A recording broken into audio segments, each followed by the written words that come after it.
എല്ലാവർക്കും നമസ്കാരം. പുതിയൊരു വീഡിയോയിലേക്ക് സ്വാഗതം. ഈ ഒരു വീഡിയോയിൽ ഞാൻ നിങ്ങളോട് പറയാൻ ഉദ്ദേശിക്കുന്നത് 2026 കേരളത്തിൽ നടക്കാൻ പോകുന്ന അസംബ്ലി ഇലക്ഷനുമായി ബന്ധപ്പെട്ട് കേരളത്തിൽ എന്തൊക്കെ രാഷ്ട്രീയ മാറ്റങ്ങൾ സംഭവിക്കാൻ പോകുന്നത് എന്നതിനെക്കുറിച്ചാണ്. അപ്പോൾ ഞാൻ ഒരു കാര്യം മുന്നേ തന്നെ പറയാം. കേരളത്തിൽ വലിയ രീതിയിലുള്ള രാഷ്ട്രീയ അട്ടിമറികൾ സംഭവിക്കാൻ പോകുന്നു. പ്രധാനമായും 3 വ്യക്തികളെ കേന്ദ്രീകരിച്ചായിരിക്കും ഇനി കേരള രാഷ്ട്രീയം ചർച്ച ചെയ്യാൻ പോകുന്നത്. അത് ഒന്നാമതായിട്ട് ശശി തരൂർ. നമുക്ക് എല്ലാവർക്കും അറിയാം, ശശി തരൂരിനെ കുറിച്ച് ഒരു ഇൻട്രൊഡക്ഷൻ്റെ ആവശ്യമില്ല. രണ്ടാമത് BJPയുടെ സംസ്ഥാന അധ്യക്ഷൻ രാജീവ് ചന്ദ്രശേഖർ. ഈ രാജീവ് ചന്ദ്രശേഖറിനെ കുറിച്ചും അധികം ഇൻട്രൊഡക്ഷൻ്റെ ആവശ്യമില്ല. മൂന്നാമതായിട്ട് സുരേഷ് ഗോപിയെ കുറിച്ച് നിങ്ങൾ ആരുടെ പറയേണ്ട ആവശ്യമില്ല. എന്ത് തന്നെയായാലും പിണറായി വിജയനോ VD സതീശനോ രമേശ് ചെന്നിത്തലയോ ഇവരാരുമായിരിക്കില്ല കേരള രാഷ്ട്രീയം നിയന്ത്രിക്കാൻ പോകുന്നത് 2026 തൊട്ട്. ഈ 3 വ്യക്തികളെ കേന്ദ്രീകരിച്ചാണ് ഈ കേരള രാഷ്ട്രീയം മുന്നോട്ട് പോകുന്നത്. അതിന് വ്യക്തമായ കാരണങ്ങളുണ്ട്. കാരണം എന്താണെന്ന് വെച്ച് കഴിഞ്ഞാൽ ഈ ശശി തരൂരിലേക്ക് വരാം. ശശി തരൂർ വലിയ രീതിയിൽ ഇപ്പം ദേശീയ നേതൃത്വമായിട്ട് ഉടക്കിയിരിക്കുകയാണ്. ദേശീയ നേതൃത്വം മാത്രമല്ല, സംസ്ഥാന നേതൃത്വമായിട്ട് വലിയ രീതിയിലുള്ള ഉടക്ക് സൃഷ്ടിച്ചിരിക്കുകയാണ്. അപ്പോൾ പല മീറ്റിങ്ങിലും ശശി തരൂരിനെ വിളിക്കുന്നു. ശശി തരൂർ പറയുന്നു, എനിക്ക് വരാൻ പറ്റില്ല, എനിക്ക് തലവേദനയാണ്, അങ്ങനെയാണ് ഇങ്ങനെയാണെന്നൊക്കെ പറയുന്നു. പക്ഷേ അതേ സമയം തന്നെ സെയിം ടൈമിൽ തന്നെ നരേന്ദ്രമോദിയുമായിട്ട് വേദി പങ്കിടുന്നു. ആ വേദിയിൽ പോയിട്ട് നരേന്ദ്രമോദിയെ പുകഴ്ത്തുന്നു. അത്തരം കാര്യങ്ങളൊക്കെ സംഭവിച്ചുകൊണ്ടിരിക്കുകയാണ്. അപ്പോൾ ശശി തരൂരിന് ആവശ്യം ഒരു രക്തസാക്ഷി പരിവേഷമാണ്. പാർട്ടിയിൽ നിന്ന് രാജിവെച്ച് പുറത്തു പോകലല്ല, പാർട്ടി തന്നെ പുറത്താക്കലാണ് ഈ ശശി തരൂരിന് ആവശ്യം. ഇപ്പോൾ തരൂരിന് മനസ്സിലായി, അതായത് ഇനി ഒരിക്കലും കോൺഗ്രസ് പാർട്ടിയിൽ നിന്ന് കഴിഞ്ഞാൽ ഒരു ചുക്കും സംഭവിക്കാൻ പോകുന്നില്ല. പുള്ളി തന്നെ പല വേദികളിലും, അതായത് ഏകദേശം 2009 അദ്ദേഹം ആദ്യമായിട്ട് ഈ തിരുവനന്തപുരത്ത് MP ആകുന്നത്. അപ്പോൾ ആ സമയത്തൊക്കെ പുള്ളി പറയുന്നൊരു കാര്യമുണ്ട്, എനിക്ക് ഒരുപാട് ഐഡിയ ഉണ്ട്, ഒരുപാട് കാലിബറുണ്ട്. അതായത് പുള്ളി UN അണ്ടർ സെക്രട്ടറി ആയിട്ട് വർഷങ്ങളായിട്ട് പ്രവർത്തിച്ച ഒരു വ്യക്തിയാണ്. അപ്പോൾ രാജ്യത്തിന് വേണ്ടിയിട്ട് എന്തെങ്കിലും ചെയ്യാൻ വേണ്ടിയിട്ടാണ് പുള്ളി ഇവിടെ വരുന്നത്. അപ്പോൾ ആ സമയത്ത് ഭരണത്തിലിരിക്കുന്ന ഒരു പാർട്ടിയായിരുന്നു കോൺഗ്രസ്. അപ്പോൾ പെട്ടെന്ന് എന്താ പറയുക, കോൺഗ്രസിൽ ജോയിൻ ചെയ്യുന്നു. അതായത് ഭരിക്കുന്ന ഒരു പാർട്ടിയിൽ ജോയിൻ ചെയ്ത് കഴിഞ്ഞാൽ രാജ്യത്തിന് വേണ്ടിയിട്ട് എന്തെങ്കിലും ചെയ്യാൻ പറ്റുമല്ലോ, പദവികൾ കിട്ടിക്കഴിഞ്ഞാൽ. ആ ഒരു തോട്ടാണ് പുള്ളിക്കാരനെ കോൺഗ്രസിലോട്ട് അടുപ്പിച്ചത്. അതിനുശേഷം മൾട്ടിപ്പിൾ ടൈംസ് അവിടെ MP ആയി. പുള്ളിക്കാരന് ആ സമയത്തൊന്നും എന്താ പ്രശ്നം എന്ന് വെച്ചാൽ കുറച്ചു കാലം മന്ത്രിയായിരുന്നു. ഇപ്പം പിന്നീട് അതിനുശേഷം 2014 തൊട്ട് 2025 വരെ ഇപ്പോഴും ഭരണത്തിലിരിക്കുന്ന BJP ആണ്. അപ്പോൾ ഭരണത്തിലിരിക്കുമ്പോൾ മാത്രമേ എന്തെങ്കിലും പ്രൊഡക്റ്റീവായിട്ട് ചെയ്യാൻ പറ്റൂ. അതായത് അവിടുത്തെ പല സ്കീമുകളും ഇങ്ങോട്ട് കൊണ്ടുവരാനും ഇവിടുത്തെ പല കാര്യങ്ങളും അവിടെ സബ്മിറ്റ് ചെയ്തിട്ട് അവരെ കൺവിൻസ് ചെയ്യിപ്പിക്കാനും പറ്റണം, ഭരണം വേണം. അപ്പോൾ ഓപ്പോസിഷനിൽ ഇരിക്കുന്ന ഒരു MPക്ക് അത് പരിമിതികളുടെ ചില ലിമിറ്റേഷൻസ് ഉണ്ട്. ഇതുതന്നെയാണ് പുള്ളി പല വേദികളും പറയുന്നത്. അപ്പോൾ കോൺഗ്രസ് പാർട്ടിയിൽ നിന്നിട്ട് കാര്യമില്ല. അത് പുള്ളിക്ക് തന്നെ മനസ്സിലായി. അതായത് തൻ്റെ രാഷ്ട്രീയ ജീവിതത്തിലെ അവസാന പൊളിറ്റിക്കൽ കരിയറിലെ അവസാന സ്റ്റേജിലേക്ക് പുള്ളിക്കാരൻ പോയിക്കൊണ്ടിരിക്കുകയാണ്. ഇപ്പോഴും പുള്ളിക്കാരൻ ഒരു നല്ലൊരു പ്രൊഫൈലോ ഇന്ത്യക്ക് വേണ്ടി ഒന്നും ചെയ്തിട്ടില്ല. അതായത് തിരുവനന്തപുരത്ത് നിന്ന് വിജയിച്ച് ചേർന്ന് ഒരുപാട് വാഗ്ദാനങ്ങൾ നൽകിയിരുന്നു. അതായത് നമ്മുടെ ബാഴ്സലോണയുടെ അതേ സ്റ്റൈൽ, സിംഗപ്പൂർ സ്റ്റൈലിൽ നമ്മുടെ വികസനം തിരുവനന്തപുരത്ത് കൊണ്ടുവരും.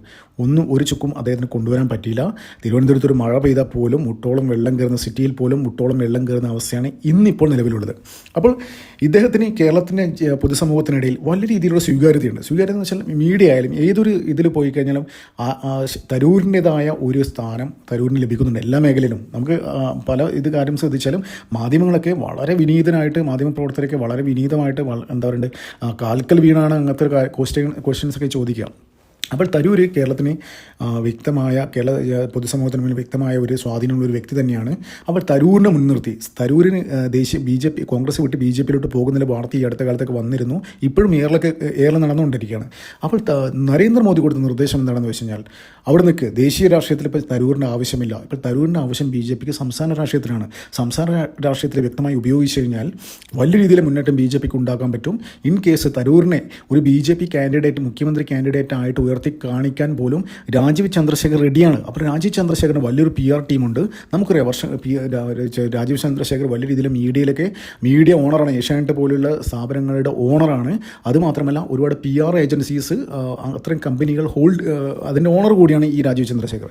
അപ്പോൾ ഈ രാജീവ് ചന്ദ്രശേഖർ ഇത്തരം മീഡിയകളൊക്കെ ഉപയോഗിച്ചിട്ട് തരൂരിനെ വലിയ രീതിയിൽ പ്രൊജക്റ്റ് ചെയ്യാൻ വേണ്ടി കേരള രാഷ്ട്രീയത്തിൽ എന്താണെന്ന് വെച്ചാൽ വലിയ രീതി ഈ 2026 നടക്കാവുന്ന ഇലക്ഷന് വേറെ പ്രത്യേകതയുണ്ട്. അതായത് കൂടുതൽ വോട്ടേഴ്സ് ജൻസി പിള്ളേരാണ്. അതായത് 2000-ന് ശേഷം ജനിച്ച പിള്ളേരാണ് വോട്ട് ചെയ്യാൻ പോകുന്നത്. അവർക്കൊക്കെ എന്ന് വെച്ചാൽ ഈ ട്രഡീഷണൽ ആയിട്ടുള്ള പിണറായി വിജയൻ, BD സതീശൻ, ഇങ്ങനെ പണ്ടേ പയറ്റി വന്ന ആൾക്കാരുണ്ടല്ലോ, അവരോടൊന്നും തീരെ താല്പര്യമില്ല. അവരാർക്കാണോ ഡെവലപ്മെൻറ്റ് സംസാരിക്കുന്നത്, ആരാണോ പൊളിറ്റിക്സ് ഓഫ് പെർഫോമൻസിനെ കുറിച്ച് സംസാരിക്കുന്നത്, അവർക്ക് വോട്ട് ചെയ്യും. ഈ അടുത്ത കാലത്തിന് തരൂർ ഒരു വലിയ വേദിയിൽ പ്രസംഗിക്കുകയുണ്ടായി. ദുബായിൽ പോയിട്ട് കോൺഗ്രസിൻ്റെ ഒരു പരിപാടിയിൽ പോയിട്ട് പറഞ്ഞ കേട്ടോ. അതായത് നിങ്ങൾ ആരാണോ വികസനത്തെക്കുറിച്ച് സംസാരിക്കുന്നത് അവർക്ക് വോട്ട് ചെയ്യണം എന്നാണ് പറഞ്ഞത്. അത് കോൺഗ്രസിന് വോട്ട് ചെയ്യണമെന്നല്ല, വികസനത്തെക്കുറിച്ച് സംസാരിക്കുന്നത്. ഇന്ന് കറണ്ട് പൊളിറ്റിക്കൽ സെനാരിയോയിൽ വികസനത്തെക്കുറിച്ച് സംസാരിക്കുന്ന ഒരു പാർട്ടി മാത്രമേ ഉള്ളൂ, BJP.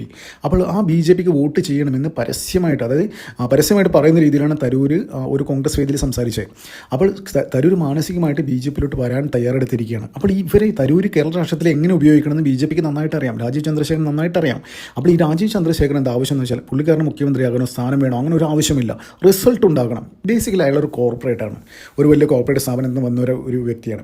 ബേസിക്കലി ഒരു കോർപ്പറേറ്റ് കൾച്ചറിൽ എന്താണെന്ന് വെച്ചാൽ നമുക്ക് റിസൾട്ട് ഉണ്ടാക്കുക, നമുക്ക് പേരും ഇതല്ല, നമ്മൾ എന്താ പറയുക, റിസൾട്ട് ഉണ്ടാക്കലാണ് ഏതൊരു കോർപ്പറേറ്റ് സ്ഥാപനത്തിൻ്റെയും മെയിനായിട്ടുള്ള അജണ്ട. അപ്പോൾ ആ ഒരു ഇത് തന്നെയാണ് തരൂരിനെ വെച്ചിട്ട് വലിയ രീതിയിൽ റിസൾട്ട് കേരള BJPയിൽ ഉണ്ടാക്കാൻ പറ്റുമെന്ന് രാജീവ് ചന്ദ്രശേഖർ മനസ്സിലാക്കി അതിനുവേണ്ട മാർക്കറ്റിംഗ് കാര്യങ്ങളൊക്കെയാണ് ഇപ്പോൾ ഈ രാജീവ് ചന്ദ്രശേഖർ ടീം ചെയ്തുകൊണ്ടിരിക്കുന്നത്. പിന്നെ അതുമാത്രമല്ല, ഇവർ മൂന്നാളും ഒരുമിച്ച് കഴിഞ്ഞാൽ, രാജീവ് ചന്ദ്രശേഖരായാലും തരൂരായാലും സുരേഷ് ഗോപി ഒരുമിച്ച് കഴിഞ്ഞാൽ, ഇവർ മൂന്നാളും അതായത് കേരള പൊളിറ്റീഷ്യൻസിന്, കേരളത്തിൽ ഇപ്പോൾ ഉള്ള ആക്റ്റീവ് പൊളിറ്റീഷ്യൻസിന് ഒരാൾക്കും ഇല്ലാത്ത ഒരു ഇമേജ് കേരള സമൂഹത്തിൻ്റെ ഇടയിൽ ഈ 3 പേർക്കും ഉണ്ട്. ഈ 3 പേർ ഒന്നിച്ചിട്ട് BJPക്ക് വേണ്ടിയിട്ട് കേരള 2026 നടക്കാൻ പോകുന്ന ഇലക്ഷനിൽ ഒന്ന് ക്യാമ്പയിൻ ചെയ്ത് നോക്കിയേ. ഇവിടെ തകിടം പറയും. ഞാൻ ഒരു കാര്യം പറയട്ടെ, BJPക്ക് ഒരു 10-15 സീറ്റ് മതി. കേരള രാഷ്ട്രീയം തകരും എന്ന് വെച്ച് കഴിഞ്ഞാൽ ആർക്കും ഭൂരിപക്ഷം ഉണ്ടാവില്ല. അപ്പോൾ ആര് ഭരിക്കും? കോൺഗ്രസിന് ഭരിക്കാൻ പറ്റില്ല, BJP CPM ഭരിക്കാൻ പറ്റില്ല. അപ്പോൾ ഇവിടെയുള്ള മുന്നിൽ ഓരോ പക്ഷം എന്ന് വെച്ചാൽ CPM-ഉം കോൺഗ്രസും ഒരുമിച്ച് ഭരിക്കണം. അപ്പോൾ ആ ഒരു സെനാരിയ പിണറായി വിജയൻ ജീവിച്ചിരിക്കുന്ന ഇടത്തോളം കാലം നടക്കില്ല. അപ്പോൾ ഉണ്ടാകാൻ പോകുന്നത് എന്താണെന്ന് വെച്ച് കഴിഞ്ഞാൽ ഒരു കോമൺ CM കാൻഡിഡേറ്റ്, അതായത് ഇപ്പം BJPക്ക് ഒരു 15 സീറ്റ് കിട്ടുന്നു, CPM-ന് ഇപ്പോൾ ഒരു 60 സീറ്റൊക്കെ കിട്ടുന്നു. ആ ഒരു റേഞ്ചിൽ ചിന്തിച്ച് നോക്കിക്കഴിഞ്ഞ് കഴിഞ്ഞാൽ ഒരു കോമൺ എല്ലാവർക്കും ആക്സെപ്റ്റബിളായ ഒരു CM കാൻഡിഡേറ്റ് എന്ന നിലയിൽ തരൂർ മുഖ്യമന്ത്രിയാകും. അതായത് ഒരു അലയൻസ് ഉണ്ടാക്കിയിട്ട് CPM-ഉം NDA-യുടെ ഭാഗമായിട്ട്. കഴിഞ്ഞ ദിവസം തന്നെ നമ്മുടെ കർണാടക മുൻ പ്രധാനമന്ത്രി HD ദേവഗൗഡ പറഞ്ഞതെന്ന് വെച്ചാൽ പിണറായി വിജയൻ മാനസികമായി തയ്യാറെടുത്തിരുന്നു NDA-ആയിട്ട് അലയൻസ് ഉണ്ടാക്കാൻ. അപ്പോൾ ഇതൊക്കെ കൂട്ടി വായിക്കുകയാണെങ്കിൽ ഇവരുടെ ഈ 3 പേരുടെ കരിസ്മയ്ക്ക് കൊണ്ട് അടുത്ത ഇലക്ഷൻ ഇവിടെ വലിയ രീതിയിൽ മാറ്റങ്ങൾ ഉണ്ടാക്കാൻ പറ്റുമെന്ന് തന്നെയാണ് BJP വിശ്വസിക്കുന്നത്. അതിന് വേണ്ടിയിട്ടുള്ള PR വർക്കുകളും കാര്യങ്ങളൊക്കെ, ഇലക്ഷൻ ക്യാമ്പയിനും കാര്യങ്ങളൊക്കെ ഓൾറെഡി ആരംഭിച്ചു കഴിഞ്ഞു. നമുക്കറിയാം ഈ ത്രിതല പഞ്ചായത്ത് ഇപ്പോൾ നടക്കാൻ പോവുകയാണ്, വരും ദിവസങ്ങൾ നടക്കാൻ പോവുകയാണ്. അവിടെയൊക്കെ തിരുവനന്തപുരത്തൊക്കെ വലിയ രീതിയിലുള്ള സീറ്റുകൾ നേടിയിട്ട് തിരുവനന്തപുരം കോർപ്പറേഷൻ BJP പിടിച്ചെടുക്കുന്നുള്ള കാര്യത്തിൽ ഒരു സംശയമില്ല. ഇപ്പം നമുക്ക് പാലക്കാടും ഓൾറെഡി ഭരിക്കുന്നുണ്ട്, പാലക്കാടും കിട്ടും, അതും ആ കാര്യത്തിലും ഒരു സംശയമില്ല. എന്ത് തന്നെയാലും കേരള രാഷ്ട്രീയത്തിൽ ഈ 3 പേരും ചേർന്ന് ഉഴുതുമറിക്കുകയാണ്. ഇപ്പോൾ ആൾക്ക് പിള്ളേർക്കൊന്നും വേണ്ട, പുതിയ ജൻസി പിള്ളേർക്കൊന്നും പിണറായി വിജയനായാലോ ഇവരാരും വേണ്ട. ഈ അപ്പം കോയിന്നും പറയുന്നൊക്കെ തിയറീസൊക്കെ പുതിയ ജൻസി പിള്ളേർ അംഗീകരിക്കുക, അടിച്ച് കണ്ണുപൊട്ടിക്കുക ഇവന്മാരൊക്കെ. അപ്പോൾ അത്തരത്തിലുള്ള കാര്യങ്ങളാണ് ഇവിടെ നടന്നുകൊണ്ടിരിക്കുന്നത്. പണ്ടത്തെ ട്രഡീഷണൽ പൊളിറ്റിക്സ് ഇന്ത്യയിൽ നിന്ന് ഔട്ടായി എന്ന് വെച്ച് കഴിഞ്ഞാൽ എല്ലാ സംസ്ഥാനത്തും ഔട്ടായി. അതായത് നമ്മൾ എപ്പോഴും വർഷങ്ങളായിട്ട് ഈ പാർട്ടിക്ക് വോട്ട് ചെയ്യുമോ, ഇനിയും നമുക്ക് അവർക്ക് വോട്ട് ചെയ്യുമോ, അടിമത്ത മനോഭാവം. ആൾക്കാർ മാറി ചിന്തിച്ചു തുടങ്ങി. പല ആൾക്കാർക്കും ഇപ്പം ഞാൻ തന്നെ ഇന്ന് തന്നെ എനിക്കെന്തൊരു കോള് വന്നു എന്ന് വെച്ച് കഴിഞ്ഞാൽ എൻ്റെ നാട്ടിലെ ഒരു LDF-ൻ്റെ സ്ഥാനാർത്ഥി എന്നെ വിളിച്ചിട്ട് പറഞ്ഞു, വന്നിട്ട് വോട്ട് ചെയ്യണം, എന്തായാലും വോട്ട് ചെയ്യണം, എനിക്ക് വോട്ട് ചെയ്യണം. ഞാൻ പറഞ്ഞു തീർച്ചയായും വരും, വോട്ട് ചെയ്യുമെന്നൊക്കെ പറഞ്ഞു.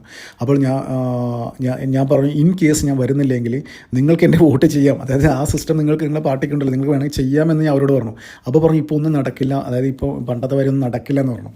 ഞാൻ പറഞ്ഞു ഒരു കാര്യം ചോദിച്ചു, പിന്നെ എന്ത് കോപ്പിനാണ് ഈ രാഹുൽ ഗാന്ധിയും ഈ കോൺഗ്രസ് ടീമൊക്കെ ഈ വോട്ട് ചോരി എന്നൊക്കെ പറഞ്ഞു നടക്കുന്നത്? അപ്പോൾ പുള്ളിക്കാരൻ പറഞ്ഞു, ആർക്കറിയാം എന്തറിയാം ഇവന്മാരൊക്കെ എന്ത് ബ്ലണ്ടറാണ് പറയുന്നത് എന്ന മറുപടിയാണ് ഒരു CPM-കാരൻ എന്നോട് പറഞ്ഞത്. അപ്പോൾ എന്തുതന്നെയായാലും കേരള രാഷ്ട്രീയം തകിടം മറയാൻ പോവുകയാണ്. തകിടം മറയണം. എന്നാലും നമ്മുടെ തലമുറയ്ക്ക് വരാൻ പോകുന്ന നമ്മുടെ മക്കൾക്കും കൊച്ചുമക്കൾക്കും എല്ലാവർക്കും വലിയ രീതിയിലുള്ള എന്തെങ്കിലും ബെനിഫിറ്റ് വേണ്ടേ? ഇല്ലെങ്കിൽ ഇതൊരു തീവ്ര ഒരു മതമൗലികവാദികൾ ഭരിക്കുന്നൊരു സംസ്ഥാനമായി മാറും. അതായത് അറ്റം ചെത്തിയിട്ടും തലയിൽ തൊപ്പി വെച്ചിട്ട് ഇവിടെ നടക്കാൻ പറ്റൂ, അത്തരത്തിലുള്ള ആൾക്കാർക്ക് മാത്രമേ നടക്കാൻ പറ്റൂ എന്നുള്ള അവസ്ഥയാവും കേരളം. അപ്പോൾ അതിനൊരു തടയിടാൻ വേണ്ടിയിട്ട് ഈ BJP ഭരിക്കുന്ന മുന്നണിക്ക് BJP NDA-ക്ക് ഒരു 10-15 സീറ്റ് കിട്ടിക്കഴിഞ്ഞ് കഴിഞ്ഞാൽ കേരള രാഷ്ട്രീയം തകിടം മറിയും, മോദിയും കെട്ടുക്കും. പിന്നെ ഇവിടെ വരാൻ പോകുന്ന മോദീനെ പലപ്പോഴും പറഞ്ഞിട്ടുണ്ട്, ഒരുപാട് മൻ കി ബാത്തിൽ തന്നെ മോദി ഈ കേരളത്തിനെ മെൻഷൻ ചെയ്തിട്ടുണ്ട്. കേരളത്തിൻ്റെ പൊട്ടൻഷ്യൽ വളരാൻ ടൂറിസത്തിൻ്റെയും ആയുർവേദത്തിൻ്റെയും ഈ സ്പിരിച്വൽ ടൂറിസത്തിൻ്റെയൊക്കെ ഒരുപാട് പൊട്ടൻഷ്യൽ ഉണ്ട്. അതൊക്കെ നമുക്ക് ടാപ്പ് ചെയ്യണമെങ്കിൽ ഇവിടെ ഒരു ഭരണം വേണം. ഇല്ലാണ്ട് ഇവിടെ എന്ത് ഒരു കേന്ദ്ര പദ്ധതി വന്നു കഴിഞ്ഞാലും അതിനെ തടയിടുന്ന ടീമാണ് ഇവിടെ ഉള്ളത്. അപ്പോൾ ഒന്നും നടക്കില്ല, അങ്ങനെ ഒരു ടീം ഇവിടെ ഭരിച്ചു കഴിഞ്ഞാൽ നടക്കില്ല. അപ്പോൾ എന്തായാലും കേരള രാഷ്ട്രീയം തകിടം മറിയാൻ പോവുകയാണ്. ഈ 3 പേരും ചേർന്ന് കേരള രാഷ്ട്രീയം ഉഴുതുമറിക്കാൻ പറ്റുമെന്ന് മോദിക്ക് മനസ്സിലായി. അതുകൊണ്ട് തന്നെ അത്തരത്തിലെ കാര്യങ്ങളൊക്കെ കേന്ദ്ര BJP നേതൃത്വം ഓൾറെഡി നീക്കങ്ങൾ ആരംഭിച്ചു കഴിഞ്ഞു. നമുക്കതിനെ കാത്തിരിക്കാം. നന്ദി, നമസ്കാരം. മറ്റൊരു വീഡിയോ കാണാം.